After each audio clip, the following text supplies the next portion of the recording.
नमस्कार। गौतम बुद्ध के जीवन में घटित हुई ये घटना है। हुआ यूँ कि गौतम बुद्ध का मैत्रेय नामक एक शिष्य था। अब जब उनको लगा कि ये बाहर जाके उपदेश देने के लिए तैयार है, तब गौतम बुद्ध मैत्रेय को बुलाते हैं और पूछते हैं कि तेरी इच्छा कहाँ पर है, तू कहाँ पर उपदेश देने के लिए जाएगा, ज्ञान का विस्तार करने के लिए तू किस दिशा में जाना पसंद करेगा। तो मैत्रेय ने कहा कि बिहार के बाद जो जंगल का प्रदेश है जहाँ पर आदिवासी लोग रहते हैं, वहाँ पर मैं उपदेश देना पसंद करूँगा। अब ये सुन के वहाँ पर जितने भी लोग उपस्थित थे उन सबको आश्चर्य होता है, क्योंकि वहाँ पर आज तक कोई उपदेश देने नहीं गया था, क्योंकि वहाँ के लोग बहुत ही हिंसक थे। सो गौतम बुद्ध उसके सामने देख के पूछते हैं कि तुझे पता ही होगा कि उस विस्तार के बारे में यह प्रसिद्ध है कि वहाँ के लोग बहुत ही हिंसक हैं और बात बात में झगड़ा करके कभी कभार लोगों को मार भी देते हैं। तो तू वहाँ पर जाए उससे पहले मैं कुछ प्रश्न तुझे पूछना चाहूँगा। मैत्रेय ने कहा जैसे बनते आपकी इच्छा। तो गौतम बुद्ध मैत्रेय को प्रश्न पूछते हैं कि उस विस्तार के लोग बहुत ही हिंसक है, वो तो तुझे पता ही है, लेकिन ऐसा सुना गया है कि वह लोग बहुत ज़्यादा अपमान करने वाले भी हैं।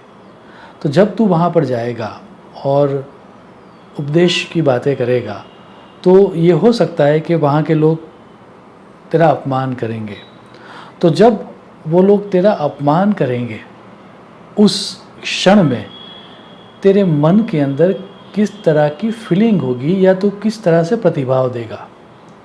तो शिष्य ने कहा कि इसमें कुछ सोचने की बात ही क्या है।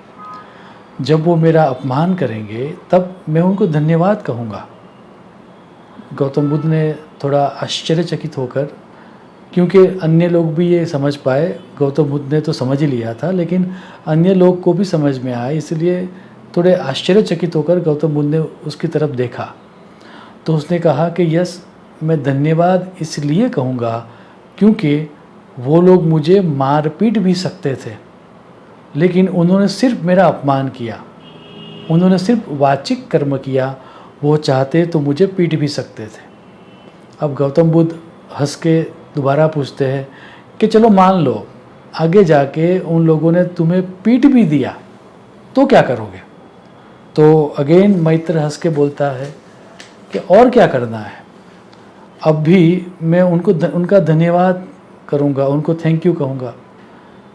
गौतम बुद्ध ने फिर देखा उसकी तरफ, तो उसने बोला क्योंकि मैं जानता हूँ कि ये लोग मेरी हत्या भी कर सकते थे, लेकिन इन्होंने मेरी हत्या नहीं की, सिर्फ मुझे मारा। गौतम बुद्ध तीसरी दफ़े हंस के पूछते हैं कि चलो मान लो कि वो लोग तुम्हारी हत्या ही कर रहे हैं, तो उस क्षणों के अंदर तुम्हारे अंदर किस तरह की फीलिंग होगी। तो हंस के मैत्रेय जवाब देता है कि तब भी मैं उनको धन्यवाद ही कहूँगा, उनको थैंक यू ही कहूँगा, क्योंकि मेरे जीवन में जितनी गलतियाँ मैंने की थी वो सभी आज ख़त्म हो जाएगी।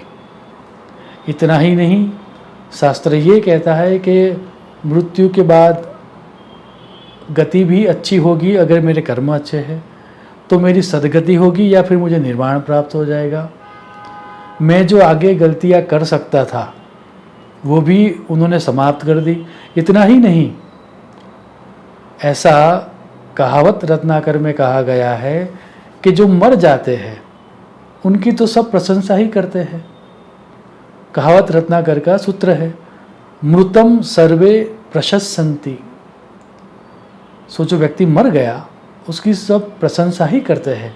तो अगर वो लोग मेरी हत्या भी कर रहे हैं तो वो लोग मुझे यश दे रहे हैं, मुझे कीर्ति दे रहे हैं, तो उस क्षणों में भी मैं उनको थैंक यू ही कहूँगा। गौतम बुद्ध हंस के कहते हैं कि अब तू तैयार है, अब तू जहाँ जाएगा वहाँ पर मेरी ऊर्जा का ही विस्तार करेगा, मेरे उपदेश को तू सही तरह से लोगों तक पहुँचा पाएगा।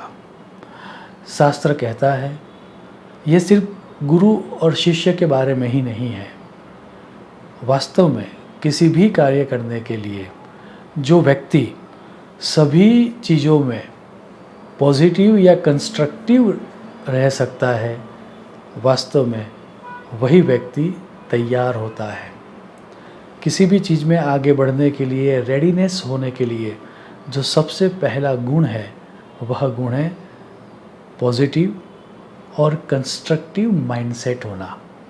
तो जब हमारे अंदर ये पॉजिटिव और कंस्ट्रक्टिव माइंडसेट हो जाएगा या आ जाएगा, या फिर हम माइंडसेट को डेवलप करेंगे, उसी क्षण हम हमारा जो विषय है, जो हमारा सब्जेक्ट है, उस सब्जेक्ट में सक्सेस प्राप्त करने के लिए तैयार हो जाएंगे। मुझे आशा है कि इतनी समझ प्राप्त करके हम सब हमारे जीवन में एक तरह की रेडीनेस क्रिएट कर पाएंगे, ताकि गौतम बुद्ध की तरह स्वयं ईश्वर और अस्तित्व हमको कह सके कि अब तू तैयार है। शुभम भवतु। प्रणाम।